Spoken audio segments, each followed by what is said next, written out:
Hello guys, आज त अष्टमी। अब हामी चाहिँ केही स्पेसल बनाउँदै छौँ। अब केही स्पेसल बनाउनलाई चाहिँ पहिला आगो बाल्नु पर्यो। आगो बाल्न अलिअलि गाह्रो त छ, त्यही पनि म ट्राई गर्छु है। आगो बाल्दैछु गाइज। आगो बाल्न त खासै आउँदैन मलाई। आगो बालेर आगो चुलोमा पकाउनलाई ट्राई गर्दैछु। आगो बाल्दैछु म।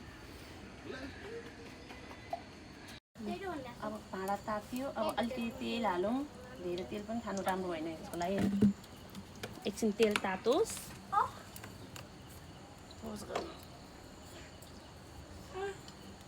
तेल तातिँदैछ।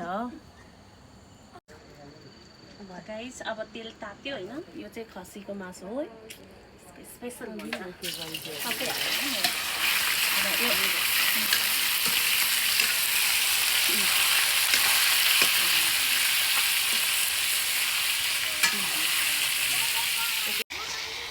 अब चाहिँ यो हुन्जेलसम्म चाहिँ यसको मसला फ्राई रेडी गर्न जाम लाग्छु ल।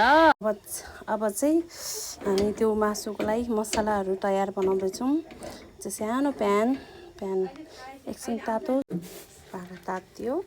अब थोरै तेल हालेर अब अलिकति तेल तातोस्। अब चाहिँ तेल तात्यो। अब चाहिँ मसलाहरूलाई चाहिँ हामीले बनाउँदैछौँ। यसमा मैले अदुवा, खुर्सानी, गोलभेडा, लसुन मिक्स गरेको छु। यो अलिकति पाकेपछि यो लगभग पाके। अब यसलाई चाहिँ मैले सिलौटामा पिन्छु। पिनेर यहाँ हाम्रो मासु फ्राई हुँदैछ। रातो यसलाई मजाले अलि रातो खराउनुपर्छ। यो हुन्जेलसम्म उता मसला रेडी बनाउनु। अब यहाँ गाउँमा त हामीसँग मिक्सचर छैन। अब उसमै पिनेर सिलौटामै पिनेर यसको मसला बनाउनु पर्यो। गाह्रो छ गाइस, गाह्रो छ। बुहारी हुन गाह्रो छ गाइस। भुइँमा पलिटिक कसी यति त ग्राइन्ड गरेँ है गाइस। सिलौटामा पिसेर हुँदैछ।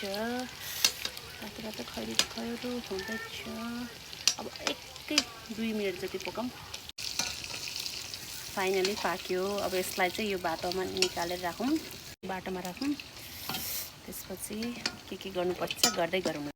नुन हाल्यो। अब चाहिँ झान्नलाई चाहिँ अलिकति थोरै जिरा त्यतिकै राख्नु। त्यो माथि बेसार तताउँदैछु। मेथीले स्वाइँ झान्यो। अब